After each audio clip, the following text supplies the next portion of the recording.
Permettez que j'adresse mes sympathies les plus profondes et sincères aux personnes, familles affectées par le séisme dévastateur du 14 août 2021. Qu'elles aient la force nécessaire et retrouvent le courage de se relever. Après l'hécatombe du 12 janvier 2010, Haïti se retrouve une fois de plus dans le collimateur de l'épouvante et du fracas. La péninsule sud, qui semblait être le chemin privilégié des cyclones et ouragans, en subissant leurs affres tous les ans, à des degrés divers, doit maintenant composer avec une autre catastrophe qui a surpris tout le monde, jusqu'aux spécialistes les mieux avertis. Après 11 ans, 7 mois et 2 jours, ce 14 août 2021, de bon matin, Haïti a sonné le tocsin. Le Sud, la Grandance, les Nippes, frappés par un séisme violent, offrent le spectacle hideux des décombres sanguinolents, de restes humains, des dégâts considérables au niveau des infrastructures privées, publiques et de divers pans de versants caractérisés par des glissements de terrain, laissant les aménagistes avertis.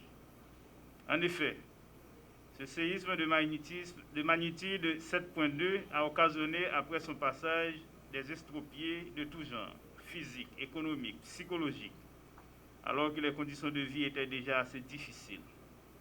En faisant 2207 morts, 344 disparus, 12 260 blessés, il a laissé dans le chagrin et la douleur des familles entières, mais a également détruit 52 923 maisons endommagées.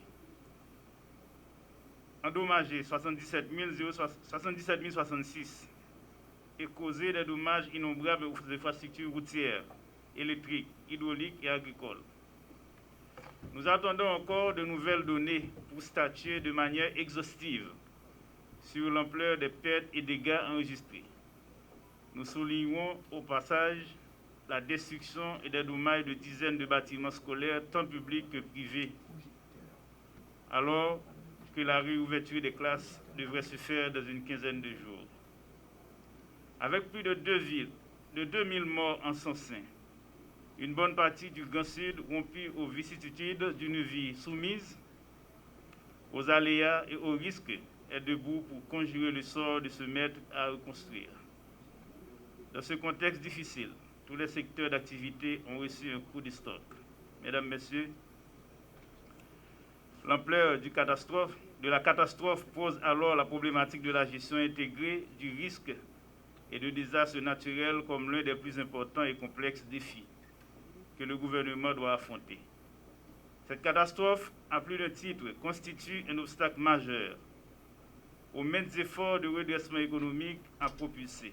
Dans cet ordre d'idées, le Premier ministre, en vue de sceller l'harmonisation des actions et les interventions des acteurs sur le terrain, a privilégié une gestion de proximité de la catastrophe en instituant une coordination interministérielle appelée à soutenir les mécanismes multisectoriels existants déjà au niveau des départements affectés. Le MPCE, de par ses missions et attributions de coordonner les activités des organisations non gouvernementales, a mis en place un tableau de bord de suivi des interventions des ONG dans le cadre de cette catastrophe.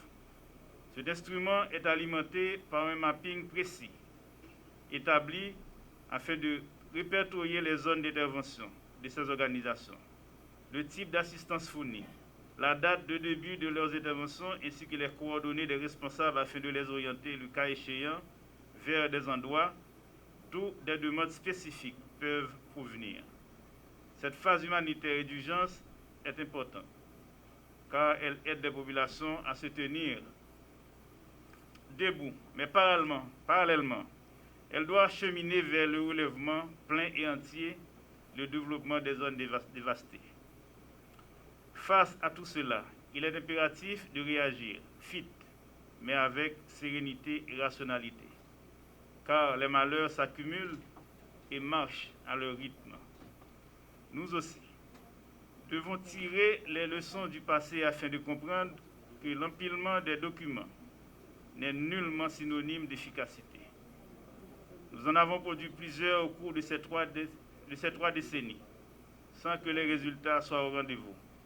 car les lacunes de tout genre sont immenses. Mais nous devons relever la tête, nous remettre debout et avancer pour cela. Le Post-Disaster Need Assessment, PDNA, que nous allons élaborer, c'est que le plan de reconstruction doit être simple, clair, précis, efficace et exploitable rapidement. Le PDNA doit être également l'émanation des territoires touchés par le séisme. Il doit être fait avec eux et pour eux, car la reconstruction se passera chez eux. D'où leur implication dès les premiers instants pour que l'appropriation soit sincère et complète. Le ministère de la Planification et de la Coopération externe, qui coordonne ce travail, appuyé par des cadres compétents des autres secteurs ainsi que les structures techniques, des partenaires techniques et financiers, sont tous des gens rompus à ce genre d'exercice. Le défi est immense, le temps n'est nullement notre allié en cette circonstance, mais la simplicité réclamée dans la construction des documents ne doit pas se confondre avec la facilité. De même, la sérénité souhaitée ne doit pas être prise pour de la passie. Au contraire, ce sera le signe d'une maîtrise parfaite de la question ainsi que des solutions qui seront proposées aux populations de la péninsule sud. Avec mes collègues ministres et sous la direction du Premier ministre, nous sommes convaincus que cette fois-ci, la coordination de ce processus devra mener à une réelle reconstruction physique et économique de cette partie de notre pays. On voudrait juste souligner notre appui et engagement total dans cette phase de reconstruction. Le 21 août, 7 jours après le séisme, le tripartite a envoyé une lettre pour confirmer leur appui pour ce genre d'évaluation qui s'appelle PDNA, l'acronyme en anglais, sous le leadership du gouvernement. Ça, c'est un point très important à souligner. Et aussi en utilisant les leçons apprises de 2010, de Mathieu aussi, de Covid, et aussi en utilisant les mécanismes nationaux de manière qu'ils sont renforcés. Nous voyons cet exercice comme une opportunité non seulement pour la reconstruction physique, qui est très importante, mais aussi une reconstruction sociale vers un développement durable et plus résilient et plus équitable pour le peuple haïtien, qui peut aussi, cet exercice, aider à générer plus de cohésion sociale dans la région affectée. Dépendant les secteurs priorisés, on est aussi très disposé pour contribuer avec les expertises des différentes agences, programmes et fonds pour contribuer à cet exercice. Et je voulais juste réitérer une fois encore que notre engagement serait sous le leadership du gouvernement et à travers des mécanismes existants dans le gouvernement pour les renforcer. C'est pour moi très important de confirmer notre disposition à vous appuyer. Nous vous remercions pour vos présentations, Messieurs le Ministre, Monsieur le Directeur Général, et pour avoir convié cette réunion. La Banque s'alignera sur les propositions qui seront faites par nos partenaires, les Nations Unies, également l'Union européenne et la Banque interaméricaine de développement. L'Union fait la force. Je pense qu'il n'y a aucune institution qui pourra résoudre ce problème tout seul. Et bien sûr sous le leadership de la primature, comme l'a dit Madame Maureen. Je voudrais juste peut-être éclairer cette réunion en vous donnant les premiers résultats de notre évaluation de l'impact que l'on a effectué au cours des 10 derniers jours à travers la méthodologie GRADE qui s'appuie sur évaluation uniquement télésatellitaire et qui, comme l'a dit Monsieur le Directeur Général, doit absolument être complété par des évaluations de terrain. Les résultats déjà disponibles, et on est en train de finaliser le rapport, mais il vous donne les dommages à environ 1,12 milliard de dollars. Deux tiers de ces pertes et dommages physiques sont dans le secteur privé, un tiers pour le secteur public. Une grande partie de ces 1,12 milliard de dollars concerne les logements, housing, 730 millions de dollars. Les bâtiments résidentiels tels que les écoles, hôpitaux, bâtiments publics, 162 millions de dollars. Et les infrastructures, routes, ponts, 219 millions de dollars qui ont été particulièrement touchés dans certaines zones et qui rendent l'acheminement des équipements, du matériel et de l'aide d'urgence assez délicat. Les pertes économiques sont en général, donc on n'est pas rentré dans l'évaluation des pertes économiques, ce sera l'objet du DALA PDNA, mais dans ce type de désastre, les pertes économiques sont en général d'environ 30 à 40% de l'estimation des dommages physiques. Donc on estime, à prendre avec toutes les précautions d'usage et à conforter, confirmer par les évaluations de terrain, on estime à 1,5 milliard de dollars l'impact de cette terrible tragédie dans le sud, soit 10% de notre PIB, c'est quand même très important. Le rapport est en cours de finalisation, comme je disais, et on espère vous le transmettre en anglais d'abord, on le fera traduire après, mais on vous le transmettra tout de suite en anglais avant la fin de cette semaine. Voilà, et ça a été fait par toute une équipe à Washington qui travaille sur ce domaine. Donc ça, c'est le premier point que je voulais dire. Le deuxième point, c'est que je souscris pleinement à ce que Monsieur le ministre du Plan a dit. Nous voulons une méthodologie qui soit la plus efficace, efficiente, rapide et simple, adaptée au contexte.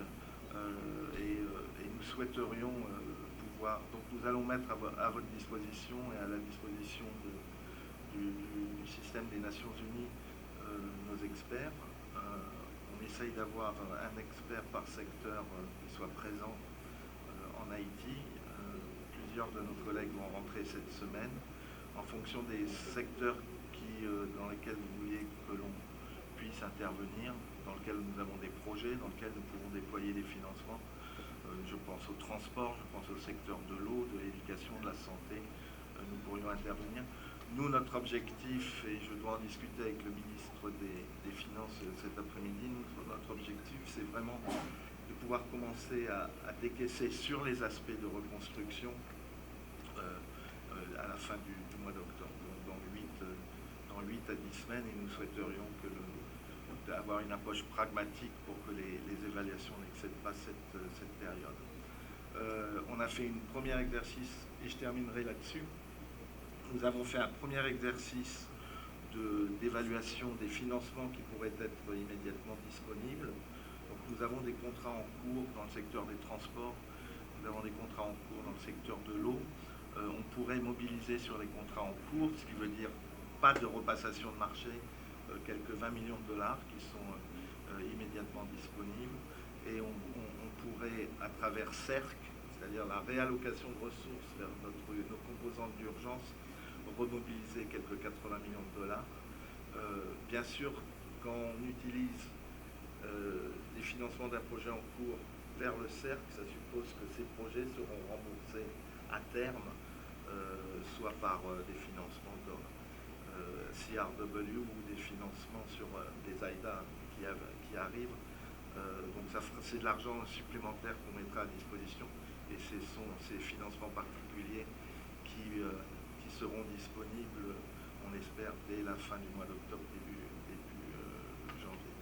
Enfin, sur les questions d'appui budgétaire, c'est extrêmement difficile dans les circonstances actuelles. Vous savez qu'on vient de clore le DPO Covid et que l'on a remboursé les 20 millions à AIDA. Donc ces 20 millions redeviennent disponibles pour vous aider dans cette réponse. Ça ne nous empêche pas de travailler sur des lettres de politique, etc. Mais dans des circonstances actuelles, faire des politiques et des prior actions, c'est extrêmement difficile, Monsieur le Premier ministre.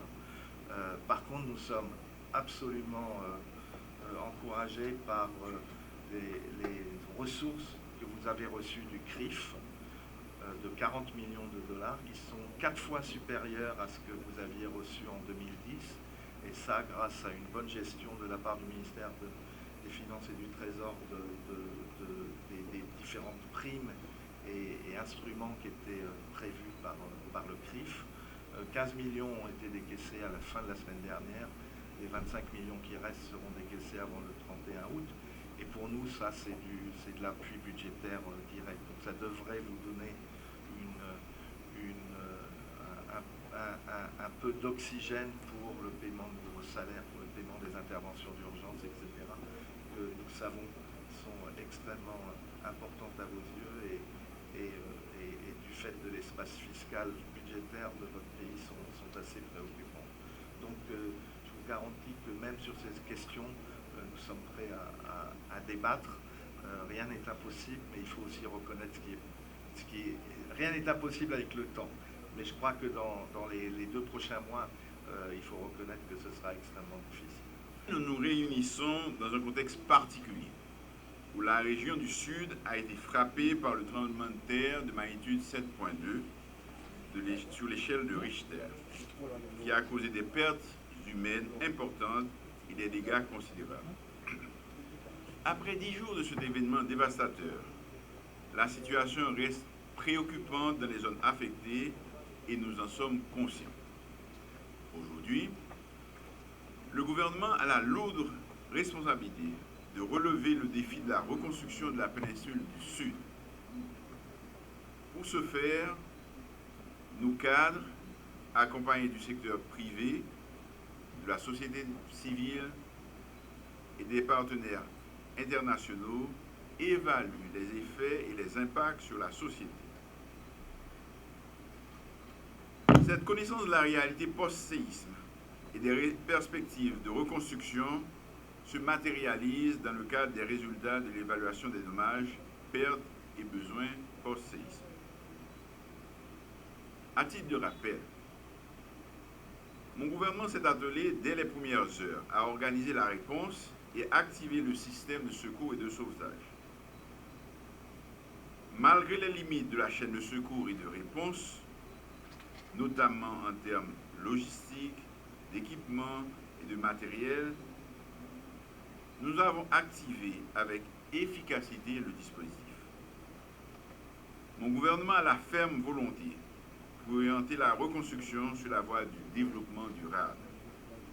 De ce fait, j'encourage tous les acteurs à travailler avec rigueur afin de donner le gouvernement et ses partenaires d'outils adéquats pour mieux cadrer leurs interventions au profit du pays et particulièrement de la population durement éprouvée de la péninsule du Sud.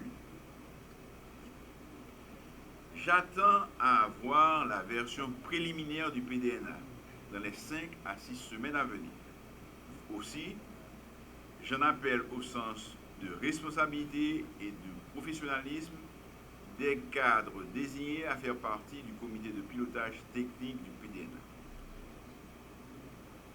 Mesdames, Messieurs, j'exhorte les acteurs impliqués dans le processus à privilégier une approche inclusive et participative par les territoires. Les acteurs de la région du Sud doivent prendre part à la réflexion devant amener à reconstruire leur territoire dévasté par le séisme du 14 août 2021. Il est important de signaler à l'attention de tout un chacun que les autorités et les administrations communales sont indispensables à la réussite de la mise en œuvre des programmes de l'aménagement et du développement des territoires. Mon gouvernement apprécie la qualité du soutien offert par les membres du partenariat tripartite, engageant les Nations Unies, l'Union européenne et la Banque mondiale. Il estime à sa juste valeur la disponibilité de la Banque interaméricaine de développement d'être en première ligne aux côtés des autres acteurs nationaux et internationaux dans la planification de la reconstruction post-séisme. Mesdames, Messieurs, Je veux rappeler au comité de pilotage technique que la région du Sud a besoin de l'amélioration rapide des services de base et la réhabilitation de ses infrastructures. J'en veux pour preuve le pont estimé. De ce fait, le PDNA élaborera un plan de reconstruction pour éviter d'autres catastrophes humanitaires. En vous remerciant de votre attention, je veux insister pour chaque acteur de garder à l'esprit les objectifs que nous sommes fixés. Un délai de 6 semaines pour finaliser l'ensemble du processus et commencer à apporter des réponses durables aux victimes de cette catastrophe.